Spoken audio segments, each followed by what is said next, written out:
महाराष्ट्रातील सर्व ITI करत असलेल्या विद्यार्थ्यांचं OMG मराठी ITI या यूट्यूब चॅनलमध्ये पुन्हा एकदा मी तुमचं मनापासून स्वागत करतो। तर आजचं हे सेशन आपलं ITI सेकंड इयरच्या विद्यार्थ्यांकरता आहे, जे ट्रेड इलेक्ट्रिशियनमध्ये शिकत आहे आणि त्यांची आपली MCQची सिरीज चाललेली आहे, तेही 550 MCQ जे आपल्याला निम्मीने प्रोव्हाइड केलेले आहे आणि त्याचा आजचा 16वा क्लास आहे।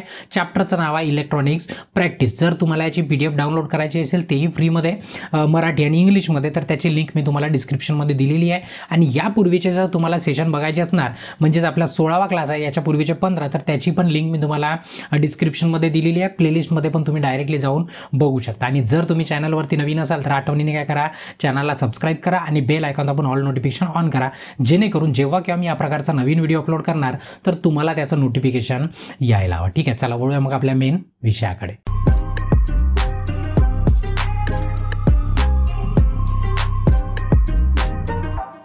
तर आजचा आपला 16वा क्लास आहे। याच्यापूर्वी 15 ऑलरेडी झालेले आणि इन्स्ट्रक्शन महत्त्वाचं म्हणजे काय की प्रश्न ज्या आपले इलेक्ट्रॉनिक्सचे असल्यामुळं बरेचसा डिप्स कॉन्सेप्ट असतो, तर होते तिथपर्यंत जे शक्य आहे ते मी एक्सप्लेन करतो। मागच्याही सेशनमध्ये तुम्हाला सांगितलेलं आहे। आणि ज्यांना टेस्ट जॉईन करायची आहे त्यांनी काय करू शकता, पूर्ण टेस्ट जॉईन करू शकता CST लॉन्चपॅड ॲप डाउनलोड करून। त्याची लिंक मी तुम्हाला डिस्क्रिप्शनमध्ये दिलेली आहे। आणि 100 मार्क्सची अनलिमिटेड टेस्ट आहे, तुम्ही छान पद्धतीने प्रॅक्टिस करू शकता, म्हणजे जेणेकरून पेपरमध्ये तुम्हाला बिलकुल भीती वाटणार नाही। ठीक आहे, चला मग आता पहिला प्रश्न आहे आजचा। ऑलरेडी आपले 23 झालेले आहे, आता 24व्या प्रश्नापासून कंटिन्यू करू। म्हणजे आजचा पहिला प्रश्न, CRO द्वारे कोणते प्रमाण मोजले जाऊ शकते। मी याच्या पूर्वीच्या सेशनमध्ये, याच्या पूर्वीच्या क्लासमध्ये CRO बद्दल आपण डिस्कशन केलं, तेव्हा तुम्हाला सांगितलं होतं की हे इंडक्टन्स, रेजिस्टन्स, पॉवर वगैरे काही मोजू शकत नाही, ते खास तुम्हाला तिथं वेव्ह फॉर्म दाखवतो, फ्रिक्वेन्सी मोजू शकते आणि त्याच फ्रिक्वेन्सीच्या आधाराने आपण करंट व्होल्टेज कॅल्क्युलेट करू शकतो, पण वेगळा तिथे कॅल्क्युलेट होत नाही, तिथे फक्त तुम्हाला फ्रिक्वेन्सी मोजता येऊ शकते। ठीक आहे, म्हणजे याचं हे उत्तर काय एकदम परफेक्ट आहे। त्याच्यानंतरचा प्रश्न आहे, SCRचा मुख्य अनुप्रयोग कोणता आहे। SCRचा मुख्य अनुप्रयोग म्हणजे मुख्य ॲप्लिकेशन कोणती आहे। आता आपण इलेक्ट्रिकलमध्ये आहोत, तर आपण इलेक्ट्रिकलच्या ॲप्लिकेशनचा विचार करू। ठीक आहे, आता बघा ॲक्च्युली कसं आहे, ॲम्प्लिफायर जे काही बनवायचे आहे तुम्हाला, त्याच्यासाठी तुम्हाला SCRचीच गरज लागते, पण आपल्यासाठी जर कामाचं बघितलं तर काय, मोटरचे वेग नियंत्रण, म्हणजे आपल्याला मोटरची जेव्हा स्पीड कंट्रोल करायची असते तर विदाऊट SCR होत नाही आपल्याला। आता पहिले भरपूर काही उपाय होते, पण आता एकदम शॉर्टकट पद्धती आलेल्या इलेक्ट्रॉनिक्स डिव्हाइस आले कंट्रोल करण्याकरता, तर त्याच्यामध्ये काय वापरला जातं, SCR वापरला जातं, म्हणजे सिलिकॉन कंट्रोल रेक्टिफायर असं त्याला म्हणतो आपण। ठीक आहे, म्हणजे याचं डी उत्तर काय एकदम परफेक्ट आहे। नंतरचा प्रश्न आहे, व्हेरिएबल रेजिस्टन्सचे कार्य काय आहे। ठीक आहे, व्हेरिएबल R1 रेजिस्टन्स, आता इथं ॲक्च्युली डायग्राममध्ये छोटासा दिसत आहे, आता तो दिसणार नाही तुम्हाला, बघा इथं छोटासा तुम्हाला R1 दिसत आहे, आता मी मोठा केला म्हणून दिसत आहे, आता ते पेपरमध्ये पण आली वेळ तर तुम्हाला दिसणार नाही। आता एवढी मोठी डायग्राम आहे आणि इथं विचारलं तुम्हाला की नेमकं याचं काम काय, तर तुम्हाला मग आता एवढे मोठे मोठे ऑप्शन आहे की R2मध्ये विद्युत प्रवाह, ट्रायकला ओव्हरलोडपासून संरक्षण, RFI फिल्टर्स आहे, तो पण नाही आहे, काय ट्रिगर करण्यासाठी पल्स रेट नियंत्रित करणं। ठीक आहे, म्हणजे ट्रिगर करण्यासाठी जो तुमचा ट्रायक आहे, इथे जो तुमचा ट्रायक आहे, या ट्रायकचा पल्स कुठून कंट्रोल केला जातो, या गेटमधनं, म्हणजे या तिसऱ्या टर्मिनलपासून त्याला कंट्रोल करण्याकरता इथं काय लावलं जातं, व्हेरिएबल रेजिस्टन्स R1 लावलं जातं। ठीक आहे, म्हणून याचं उत्तर डी बिलकुल काय राहील, परफेक्ट राहील। लक्षात ठेवा, पल्स रेटला नियंत्रण करणं कोणाचं काम आहे, ते R1 व्हेरिएबल रेजिस्टन्स आहे। ठीक आहे, म्हणजे याचं डी उत्तर काय झालं, एकदम परफेक्ट झालं। चला नंतरचा प्रश्न आहे, पुन्हा तसं डायग्राम आता वेगळी आहे, डायग्राम आता लक्षामध्ये ठेवा, डायग्राममध्ये काय काय फरक आहे याच्यामध्ये जर बघितलं तर एकच तुम्हाला इथं ट्रायक दिलेला आहे। ठीक आहे, ट्रायकवाली डायग्राम आहे आणि हे वेगळी, याच्यामध्ये तुम्हाला इथं ट्रान्झिस्टर दिलेला आहे, PNP ट्रान्झिस्टर असं दिलेलं आहे। ठीक आहे, एकच दिलेलं आहे तुम्ही, मग बाकीचं वेगळं आहे। ठीक आहे, आता इथं म्हटलं आहे L1 आणि L1ला C1 द्वारे ट्रान्झिस्टर बेसशी जोडण्याचा उद्देश काय, म्हणजे बघा L1 आणि इकडे आहे तुमचा C1, थोडीशी मोठी डायग्राम दाखवतो तुम्हाला। बघा L1 आणि म्हणजे L1 कुठं जोडला, इकडून तुमच्या C1 सोबत, आणि C1 कुठे जोडला, या तुमच्या ट्रान्झिस्टरच्या बेस सोबत जोडलाय, कुठे जोडलाय, बेस सोबत। मग सरळ जिथं जोडलाय त्याला त्याचं नियंत्रण करणं काम आहे, तर इथून इथपर्यंत जोडलाय त्याचं नेमकं काम काय असं तिथं विचारलंय, तर याचा ऑप्शन लक्षात ठेवा, की DC पुरवठा पुरवतो नाही, धनात्मक फीडबॅक प्रदान करणे म्हणजे पॉझिटिव्ह फीडबॅक. धनात्मक म्हणजेच काय, पॉझिटिव्ह फीडबॅक पोहोचवणं. फीडबॅकचा अर्थ काय होतो की एखादी गोष्टीला इनपुट दिलं आणि तिकडून आउटपुट मिळालं, कोणतरी आउटपुटवर पाहिलं आणि सांगितलं अरे नाही बरोबर नाही येत आहे, पुन्हा तो वापस येऊन तुम्हाला उत्तर देणार समजा इनपुटला, अरे नाही थोडंसं ॲडजस्ट कर, तिकडून बरोबर नाही येत आहे, अशा टाईपचं त्याला काय म्हणतो आपण, फीडबॅक म्हणतो. काय म्हणतो, फीडबॅक. म्हणजे समजा की एक पाईप आहे आणि मी इकडनं पाणी सोडत आहे आणि तिकडनं दुसऱ्या टोकावरनं एक जण आहे पाहत की बरोबर पाणी येत आहे की नाही, तर मग तो बरोबर येत असेल तर विषय नाही, पण नसेल येत तर तो काय करतो, पुन्हा वापस आपल्याला फीडबॅक आणून देतो, अरे नाही थोडंसं जास्त प्रेशरनं पाणी टाक, तिकडे बरोबर येत नाही पाणी, तर याला आपण फीडबॅक म्हणतो. तर त्याच्यातलाच पॉझिटिव्ह फीडबॅक असतो. तर आता ते इलेक्ट्रॉनिक्सची भाषा आहे, मी तुम्हाला आपल्या साध्या भाषेमध्ये सांगण्याचा प्रयत्न केला. ठीक आहे, याचं बी उत्तर काय एकदम परफेक्ट आहे. ठीक आहे, चला नंतरचा प्रश्न आहे, कंडक्टर, सेमी कंडक्टर आणि इन्सुलेटर म्हणून सामग्री ठरवण्यासाठी कोणता निकष आहे. म्हणजे बघा आपण कशाच्या बेसिसवरती ठरवतो की नेमकं हे इन्सुलेटर आहे की हे कंडक्टर आहे की हे सेमी कंडक्टर आहे, ते आपण तर काय ठरवतो, त्या कंडक्टर किंवा त्या मटेरियल्समध्ये प्रत्येकजण ॲटमनी बनलेल्या प्रत्येक ॲटमचं काय असतं, एक स्ट्रक्चर असतं. त्याला काय असतं, एक न्यूक्लियस, त्याच्यात प्रोटॉन न्यूट्रॉन आणि बाहेर काय असतात, त्याचे इलेक्ट्रॉन असतात. काय असतात, इलेक्ट्रॉन. तर आपण ठरवतो का जे आउटर मोस्ट शेलमध्ये म्हणजे त्याला व्हॅलन्स इलेक्ट्रॉन, शिल्लक राहिलेले इलेक्ट्रॉन म्हणतो, त्याच्या बेसवरून ठरवतो की हा कंडक्टर आहे, इन्सुलेटर आहे की नेमका सेमी कंडक्टर. जर 4च इलेक्ट्रॉन आहे तर सेमी कंडक्टर.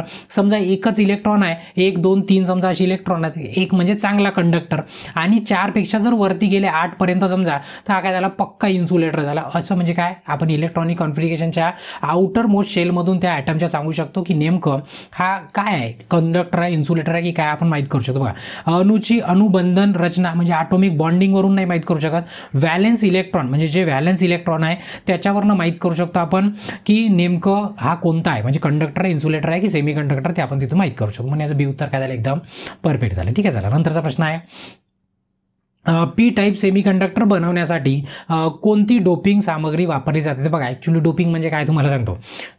आपल्याकडे एक इंट्रेन्सिक सेमी कंडक्टर असतं प्युअर फॉर्ममध्ये, एकतर काय असतं, सिलिकॉन असतो किंवा जर्मेनियम, पण याच्यापासून काय केलं जातं, एन टाईप आणि पी टाईप तयार केलं जातं. काय केलं जातं, एन टाईप किंवा पी टाईप. तर मग आता तुम्हाला इथं म्हटलं आहे की पी टाईप जर तयार करायचं असलं तर याच्यामध्ये म्हणजे काय, सिलिकॉनकडे किती इलेक्ट्रॉन, आपण जर्मेनियम सोडून देऊ सध्या, सिलिकॉनकडे किती आहे, 4 इलेक्ट्रॉन असतात म्हणून तो सेमी कंडक्टर झाला. जर तुम्हाला पी टाईप करायचं असणार तर याच्यामध्ये तुम्हाला 3 इलेक्ट्रॉन टाकावं लागेल, म्हणजे 7 इलेक्ट्रॉन झाले पाहिजे, म्हणजे इथं काय होईल, एक होल तयार होईल. काय होईल, एक होल तयार होईल.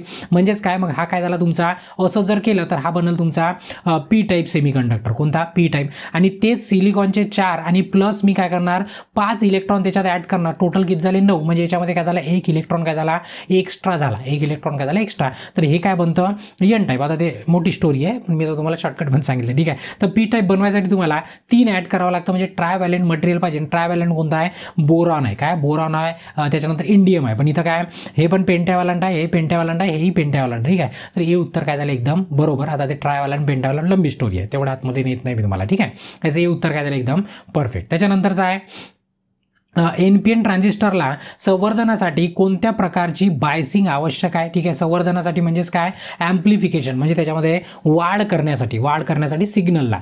तर नेमकं कोणत्या प्रकारची बायसिंग आवश्यक आहे असं तुम्हाला विचारलं आहे. तर बायसिंग म्हणजे काय, बायसिंग म्हणजे त्याला सप्लाय देणं. पण सप्लाय घेताना काय करतो, एक इमिटर असतं आपल्याकडे, एक बेस असतं आणि एक काय असतं, कलेक्टर. तर इमिटर काय करतो आपण, नेहमी फॉरवर्ड बायसमध्ये लावतो. यन आहे तर बरोबर यनला लावलं. ठीक आहे, आणि जो तुमचा कलेक्टर आहे इकडे यन आहे, तिकडे काय लावायचं, पीला, म्हणजे याला रिव्हर्स बायसमध्ये लावतो. कसं लावतो आपण, रिव्हर्स बायस. तर मग आता प्रश्नात ऑप्शनमध्ये तुम्हाला असेच ऑप्शन दिलेला आहे की हा इमिटर आहे, इमिटर कुठं लावला आहे, निगेटिव्हला लावलेला आहे, आणि कलेक्टर कुठं लावलेला आहे, पॉझिटिव्हला लावलेला आहे. तर असेच ऑप्शन शोधायचे आपल्याला. ठीक आहे, आता बघा याच्यामध्ये जर एक एक बघितलं, बघा बेस ग्राउंडिंग नाही काय, म्हणजे तुमचा इमिटर कसा असला पाहिजे, निगेटिव्ह असला पाहिजे. इमिटर कसा आहे तुमचा, निगेटिव्ह. एकच लक्षामध्ये ठेवा, हा कुठं आहे, निगेटिव्हला लावलं इमिटर, आणि मग त्याच्या उलटं कलेक्टरला करायचं. ठीक आहे, तर इमिटर निगेटिव्ह कुठे, बघा उत्सर्जक इथं धनात्मक आहे, हे जमणार नाही. इमिटर इथंही निगेटिव्ह आहे, पुन्हा इमिटर ऋण आहे, म्हणजे इथं पण निगेटिव्ह आहे, बरोबर आहे. पण त्याच्यासमोर म्हटलं कलेक्टर इथं पॉझिटिव्ह आहे, हे बरोबर बनू शकते, निगेटिव्ह पॉझिटिव्ह. इथं ऋणात्मक निगेटिव्ह जमत नाही. ठीक आहे, म्हणजे याचं सी उत्तर काय एकदम परफेक्ट आहे. इमिटर तुमचं निगेटिव्ह असलं पाहिजे आणि तुमचं कलेक्टर कसं असलं पाहिजे, पॉझिटिव्ह. डायग्राममध्ये तुम्हाला क्लिअरली दिसत पण आहे. ठीक आहे, म्हणून याचं सी उत्तर काय झालं, एकदम परफेक्ट झालं. चला नंतरचा प्रश्न घेऊ. म्हणून तुम्हाला डायग्राम लक्षात ठेवणं खूप महत्त्वाचं आहे. ठीक आहे. ट्रान्झिस्टर सर्किटमध्ये फंक्शनचाच म्हणजे हे जे फंक्शनचा प्रकार काय आहे, म्हणजे इथं जे तुम्हाला डायग्राम दिलेली आहे नेमकं काय आहे असं तुम्हाला विचारलेलं आहे. आता तुम्हाला आता एवढं तर आतमध्ये जाऊ शकत नाही आपण. ठीक आहे. पण इथं काय लावलेलं आहे तुमचं ट्रान्झिस्टर लावलेलं आहे. ठीक आहे. याचा ॲरो आतमध्ये चालला आहे. याला 3 टर्मिनल आहे, इमिटर, कलेक्टर आणि बेस असे बरोबर 3 टर्मिनल आहे. इकडे पॉझिटिव्हमध्ये आहे, इकडे पण पॉझिटिव्हमध्ये आहे. दोन्ही फॉरवर्ड म्हणजे पॉझिटिव्ह दिलेला आहे. याचा अर्थ की याला स्विचिंग सर्किट म्हटलं जातं. काय म्हटलं जातं? Switching circuit. दोन्ही पॉझिटिव्ह वरती आहे. एक निगेटिव्ह पॉझिटिव्ह केलं तर त्या सर्किटचं नाव बदलून जातं. ठीक आहे. त्याचं हे उत्तर काय एकदम परफेक्ट राहील. नंतरचा प्रश्न आहे, ॲम्प्लिफिकेशन सर्किटमध्ये ऋणात्मक प्रक्रिया का आवश्यक आहे? ऋणात्मक म्हणजे काय? निगेटिव्ह फीडबॅक म्हणा किंवा त्याला फीडबॅकच म्हणू आपण सरळ. आताच तुम्हाला मी पाईपाचं उदाहरण दिलं. इकडून मी पाणी सोडत आहे आणि समजा तिकडे पाणी अर्धवटच चाललं किंवा तर मी पाठवत आहे तसं नाही चाललं, तिकडे काही प्रॉब्लेम आहे. जर तिकडल्यानी मला फीडबॅकच नाही दिला तुम्ही इकडे काही इम्प्रूव्हमेंट करू शकणार का? नाही. म्हणजे काय की जर निगेटिव्ह फीडबॅक आला, अरे कमी येत आहे पाणी, बरोबर कर, म्हणजे निगेटिव्ह झाला ना, बरोबर आहे, पॉझिटिव्ह नाही झाला, तर मग तसा फीडबॅक दिला तर मी इकडनं काय करू शकतो? कंट्रोल करू शकतो. म्हणजे एरर काय करू शकतो आपण? कमी करू शकतो. एररला काय करू शकतो? कमी. म्हणजे काय की रिड्यूस द डिस्टॉर्शन, म्हणजे जर विकृती असणार तर त्याला काय करू शकतो आपण? सहज पद्धतीने कमी करू शकतो. ठीक आहे. म्हणजे याचं हे उत्तर काय झालं? एकदम परफेक्ट झालं. नंतरचा प्रश्न आहे, पॉवर कंट्रोल सर्किटमध्ये डायॅकचा उद्देश काय? ठीक आहे. आता डायॅक मी सांगितलं, डायॅक म्हणजे त्याला 2 टर्मिनल, ट्रायॅक म्हणजे त्याला 3 टर्मिनल असतात. ठीक आहे. तर आता डायॅकचा उद्देश काय आहे असं म्हटलं आहे तर लक्षात ठेवा, कशा पॉवर कंट्रोल सर्किटमध्ये त्याला ट्रिगरिंगसाठी वापरलं जातं. कशा? ट्रिगरिंग. आणि तुम्हाला जर आठवत असणार तर बिलकुल सुरुवातीलाच एक डायग्राम आली होती, त्याच्यामध्ये तुमच्या ट्रान्झिस्टरसोबत एक आपण डायॅक लावलं होतं. तेही कशासाठी? त्याला इनपुट सिग्नलला कंट्रोल करायसाठी. म्हणजेच काय? कंट्रोल करणं म्हणजेच त्याला ट्रिगर करणं म्हणते. काय म्हणते? ट्रिगर. एखाद्याला नाही का आपण एखादा जण भडकवून देते जा भांडण करायला, अरे तुला असं असं म्हटलं त्यांनी, मग भांडतो, म्हणजे त्याला काय केलं त्यांनी? ट्रिगर केलं. काय केलं? ट्रिगर केलं. त्याचं बी उत्तर काय एकदम परफेक्ट आहे. नंतरचा प्रश्न आहे, इलेक्ट्रॉनिक्स फॅन रेग्युलेटर कंट्रोल सर्किटमध्ये कोणत्या प्रकारचे कंट्रोल डिव्हाइस वापरले जातात? फॅन म्हणजे जे आपल्या घरी असताना आजकाल इलेक्ट्रॉनिक्स आलं, पहिले एवढं मोठं राहायचं, आता एकदम छोटंसं रेग्युलेटर येतं. त्याच्यामध्ये नेमकं काय वापरतात? त्याच्यामध्ये ट्रायॅक वापरलं जातं. काय वापरलं? ट्रायॅक. म्हणजे त्याला 3 टर्मिनल असतात, असं त्याला ट्रायॅक म्हणतो. ठीक आहे. नंतरचा प्रश्न आहे, SCRचे कोणते म्हणजे क्वाड्रंट म्हटलं आहे. आता क्वाड्रंट म्हणजे आता तुम्हाला क्वाड्रंट पहिले सांगून देतो मी काय आहे. ठीक आहे. हे जे ॲक्सिस असतं तिथे क्वाड्रंट असतं. हा पहिला क्वाड्रंट, हा दुसरा क्वाड्रंट, हा तिसरा क्वाड्रंट आणि हा तुमचा चौथा क्वाड्रंट. ठीक आहे. इलेक्ट्रॉनिक्समध्ये इथं कधी कधी तिसरा खाली चालला येतो. ठीक आहे. थर्ड क्वाड्रंट इकडे चालला येतो. तर अशा पद्धतीचं काय असतं? क्वाड्रंट असतं. काय असतं? क्वाड्रंट. तर तुम्हाला एकदम सोपा प्रश्न आहे, ॲक्च्युली तुम्हाला याला लक्षात ठेवावं लागेल.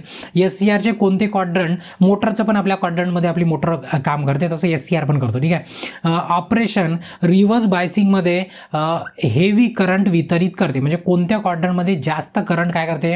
वितरित करते, डिस्ट्रीब्यूट करते, असं तिथं विचारलं आहे. तर लक्षात ठेवायचं, थर्ड क्वाड्रंटमध्ये काय करतं? सर्वात जास्त करंट काय करतं? वितरित करतं. कोण? आपला SCR. ती थर्ड क्वाड्रंट तुम्ही लक्षामध्ये ठेवा. ठीक आहे. म्हणजे याचं बी उत्तर काय एकदम परफेक्ट आहे. नंतरचा प्रश्न आहे की कोणते लॉजिक गेट सत्य सारणी दर्शवते? आता मगाच सांगितलं, इथं मधामध्ये काय प्लस आहे, त्याच्या डोक्यावरती काय दिलेलं आहे? म्हणजे मंडप टाकला आहे त्याच्या डोक्यावरती. ठीक आहे. त्याला बार म्हणतो आपण.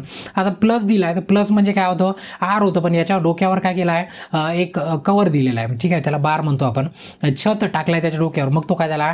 नॉर झाला. काय झाला? नॉर झाला. तर एकदम सोपाचा प्रश्न, त्याचं उत्तर पण सोपं असणार. काय? नॉर म्हणजे सी. नॉर म्हणजे सी. तुम्ही सहज डोकं लावू शकता, एकदम काही पाठ करायची गरज नाही, फक्त प्लस नॉरमध्ये एवढं तुम्हाला समजलं पाहिजे. तिथे ॲक्च्युली कॉन्सेप्ट आहे, मी एकदम सोप्या पद्धतीने सांगू शकतो, पण आता एवढा वेळ नाही आपल्याकडे. ठीक आहे. तर याचं जे उत्तर काय होतं? एकदम परफेक्ट होतं. नंतरचा प्रश्न आहे की CROमध्ये टाईम बेस कंट्रोल स्विच किंवा नॉबचा काय उपयोग आहे? आता इथं आहे ना, तुम्ही जर बघितलं असेल तुमच्या वर्कशॉपमध्ये खूप सारे नॉब्स असतात. ठीक आहे. म्हणजे एक टायमिंग सेट करायसाठी एक काय करू शकतो? याचा हे जे बॉक्स आहे ते म्हणजे वेव्हफॉर्म कमी जास्त करू शकतो, टायमिंग कमी जास्त करू शकतो, त्याची फ्रिक्वेन्सी किती पाहिजे आपल्याला, ते सर्व इथं नॉब असतात. खूप साऱ्या बटणं असतात.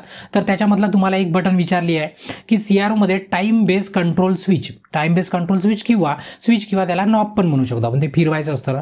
ते त्याचा उपयोग काय? तर आपण काय करू शकतो? स्पीड गती निवडा किंवा स्वीपची गती, म्हणजे जो वेव्हफॉर्म चालला ना याच्यामध्ये काय होतं? असं वेव्हफॉर्म जातं, याची गती तुम्हाला कंट्रोल करता येते त्या बटनाने. ठीक आहे. म्हणून त्याचं हे उत्तर काय होतं? आपलं एकदम परफेक्ट होतं. ठीक आहे. चला, नंतरचा प्रश्न आहे, नंतरचा प्रश्न आहे ट्रायॅक मोटर कंट्रोल सर्किटमध्ये स्नंबर सर्किट का वापरले जाते. आता हा मोठा विषय आहे, ठीक आहे. फक्त स्नंबर सर्किट असं लक्षामध्ये ठेवा. स्नंबर सर्किट म्हटलं तर खोटे ट्रिगरिंग टाळण्यासाठी, म्हणजे काय की चुकीच्या पद्धतीने ट्रिगर म्हणजे काय, आपण गेटला ट्रिगर करतो बघा, मग मी सांगितलं तुम्हाला ते चुकीच्या पद्धतीने होत असलं, म्हणजे कसं आपण एखादा मित्र नाही का त्याला भडकवून देते, पण जर आपण तिथं स्नंबर सर्किट लावलं तर मित्र जर चुकीच्या पद्धतीने त्याला भडकवत असेल तर तो काय करतो, त्याला नियंत्रित करतो. ते कोणाचं काम आहे, स्नंबर सर्किट. आता ते मित्र नाही आले, इथं इलेक्ट्रॉनिक सर्किट असते. फक्त मी तुम्हाला उदाहरण दिलं लक्षात ठेवायसाठी, ठीक आहे. म्हणजे याचं उत्तर काय झालं, एकदम परफेक्ट झालं. नंतरचा प्रश्न आहे इनपुट एसी व्होल्टेज 24 व्होल्ट असल्यास हाफ वेव्ह रेक्टिफायरमध्ये आउटपुट डीसी व्होल्टेज किती आहे. आता इथं विषय कसा आला, इथं आला विषय कॅल्क्युलेशनचा. कशा झाला, कॅल्क्युलेशन.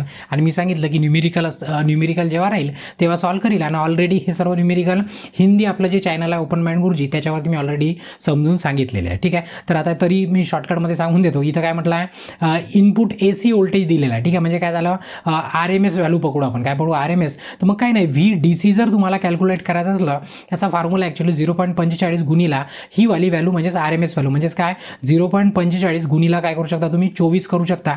आणि याचं कॅल्क्युलेशन कराल तर जवळपास 10च्या जवळपास म्हणजे 10.8 जवळपास तुमचं उत्तर येते. कॅल्क्युलेट करून बघू शकता. त्याचं डी उत्तर काय एकदम परफेक्ट आहे, ठीक आहे. चला नंतरचा प्रश्न आहे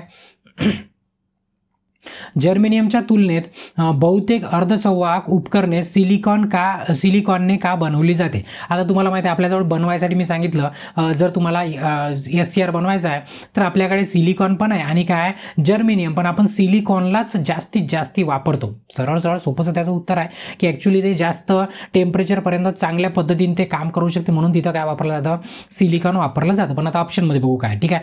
अडथळा व्होल्टेज असते म्हणून उच्च प्रतिकार श्रेणी असते म्हणून नाही. उच्च थर्मल चालकता म्हणजे हाय थर्मल कंडक्टिव्हिटी असते त्याची, म्हणजे खूप टेम्परेचर जरी व्हेरिएशन झालं तर त्याच्यामध्ये जास्त फरक पडत नाही. तो सहज पद्धतीने कंडक्टिव्हिटी आपली कंटिन्यू ठेवू शकतो, ठीक आहे. म्हणून याचं सी उत्तर काय एकदम परफेक्ट आहे. नंतरचा प्रश्न आहे जर ट्रान्सफॉर्मरच्या मध्यभागी फुल वेव्ह रेक्टिफायर सर्किटमध्ये उघड असेल तर आउटपुट व्होल्टेज किती असेल. सेम मगाचा प्रश्न येऊन गेला.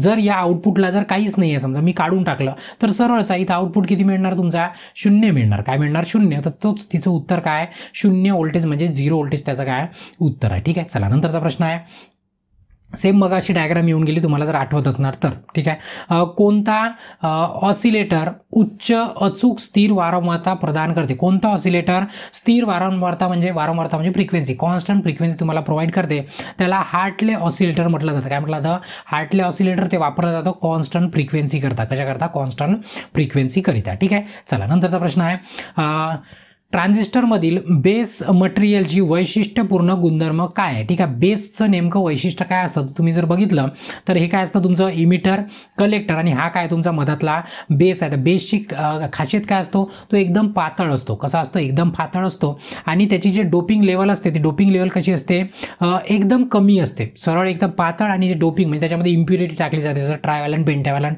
मग सांगितलं ना, ते कसं असतं एकदम कमी असते आणि ते खूप पातळ पण असते, ठीक आहे. म्हणजे लाईट डोप आणि व्हेरी थिन असते. थिन म्हणजे पातळ लेअर असते ती, बरोबर आहे. म्हणजे याचं हे उत्तर काय झालं एकदम परफेक्ट झालं. डायग्राम लक्षात ठेवा तुम्हाला पटकन लक्षात पण राहील. त्याच्यानंतर पुन्हा ॲम्प्लिफायरचा प्रकार काय. आता पुन्हा तुम्हाला एक इथं ॲम्प्लिफायर लावून दिलं.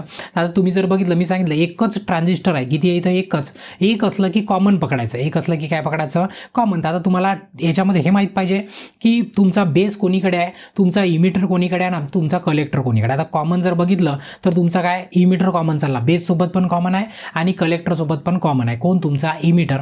तर मग सर्किट कोणती राहील मग आपली, कॉमन राहील. पण कॉमन कोणती, कॉमन इमिटर सर्किट राहील. काय राहील, कॉमन इमिटर. तर बरोबर लक्षात ठेवा. म्हणजे काय या डायग्राममध्ये तुम्हाला काय काय डी उत्तराचं फायनल आहे. काय लक्षात की इमिटर तुमचा कॉमन आला म्हणजे तुमच्या बेस सोबत पण आला आणि कलेक्टर सोबत पण आला म्हणून याचं नाव काय राहील, कॉमन इमिटर ॲम्प्लिफायर सर्किट राहील, ठीक आहे.